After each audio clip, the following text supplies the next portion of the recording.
দর্শক, এখন ইংরেজিতে জুন মাস, গ্রীষ্মকালীন টাইম। বাংলাতে এখন জ্যৈষ্ঠ মাস চলছে। আমরা সাধারণত জানি বাংলাদেশের এই টাইমটায় ধান হয় না, মানে ধানের সিজন শেষ হয়ে গেছে, আবার সামনে আসবে।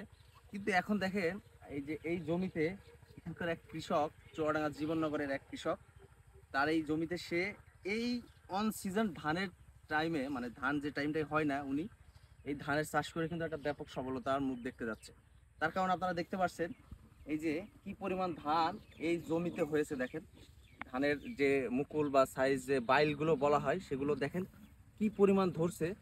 মানে খুবই একটা আশ্চর্যজনক বিষয় যে এই সিজনে আসলে কিন্তু ধান চাষ করে না। এখন ধান হয় লাগাবে, আর না হয় ধান কিছুদিন আগে, মাস দেড়েক আগে শেষ হয়ে গেছে। বাট এই টাইমটাই আমরা সাধারণত জানি যে ধান হয় না। বাট এখানকার এই কৃষক এই ধানের এই চাষটা করে একটা মানে আলোড়ন সৃষ্টি করেছে অত্র এলাকায়, যে এই সময়েও যে ধান হয় আসলে তারই একটা প্রমাণ। এবং বাংলাদেশের কৃষি যে এখন অনেক আধুনিক হয়ে যাচ্ছে, কৃষকদের চিন্তাধারা অনেক পরিবর্তন চলে আসছে, তারই একটা প্রমাণ কিন্তু এখনকার এই সময়ে ধান চাষ করে আমরা দেখতে পাচ্ছি।